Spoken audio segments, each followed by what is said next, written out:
I now have my session set and I have got one exam entered. I will now show you how to enter a further exam. I can go to the exams menu at the top, click on it and click Add Exam.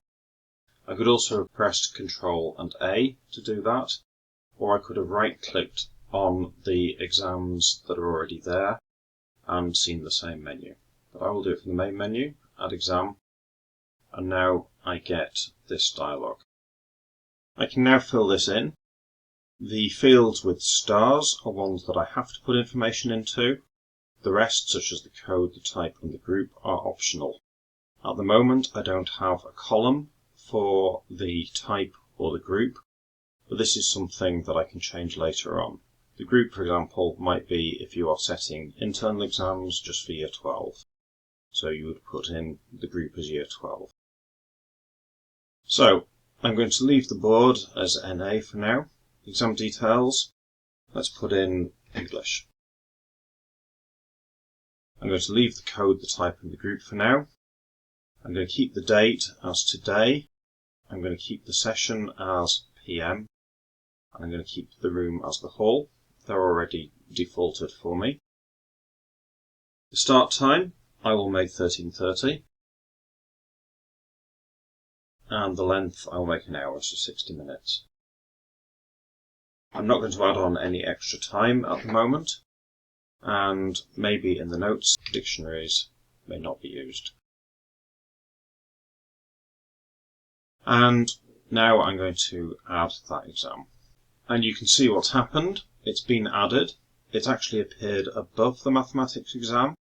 And the reason for that is that these are ordered by default by start time and then by length. So, for example, if I had an exam with an earlier start time, that would go up to the top. And then within exams that have the same start time, then they are ordered by length, with the shortest first. That way, on the whole, what happens is that the exams at the top are the ones which finished first, and the exams at the bottom are the ones which finish last. As well as adding an exam, I can edit an exam, duplicate an exam, or delete an exam. So I'll show you how to do those things now. This time, instead of using the exams menu, which I can use, I'm just going to right-click on the area where the exams are displayed, and I get the same options here. So now I'm going to edit the exam that I've just clicked on. I've just clicked on the mathematics exam that we had before, and I'm going to change the length of that to 90 minutes. I'll now update the exam, and you can see this is updated on the screen. I can make any other such changes when I edit an exam, so don't worry too much if the initial information that you have entered is not entirely correct. I'm now going to select that maths exam, and again right click, and I'm going to duplicate it. And for this case, the reason I'm going to duplicate it is I'm going to imagine that we have some students who require extra time. So I'm going to set it as a separate entry so that they have their own line. And I'm going to leave everything the same except the extra time I will set to 25%. The actual length is now calculated according to that 25%, and I will now add that exam in. So now you can see that we have two versions of the same mathematics exam, one without extra time is 0, and one with 25% extra time. I'm also going to add another exam.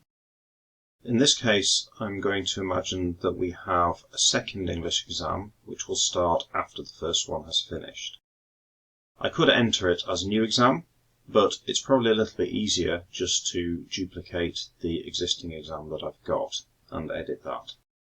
So I will click on the English exam, I will right click, I will duplicate it, and now I'm going to leave most of the information the same, but I'm going to change the exam details to English 2.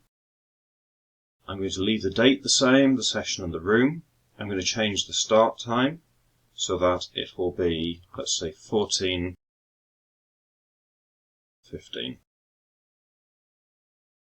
So that allows the hour, and it allows a bit of time for the students to have a break. Again, I'm going to say the length is 60 minutes and everything else will stay the same. Now I'll add that exam in, and that now appears at the bottom. The reason it appears at the bottom is because the start time is after the other exams. If I now click on the exam and show the menu from the right click, we also have Delete Exam. If I select this, that will show the same box with all the exam details and then ask you if you want to delete it. At the moment, I'm not going to use that. I'll show you that in a later video. The other items we have are Begin Exam, in order to set an exam started, and Reset an exam if we have begun an exam but we want to restart it. Maybe we accidentally started it. Again, I'll show you those in a later video.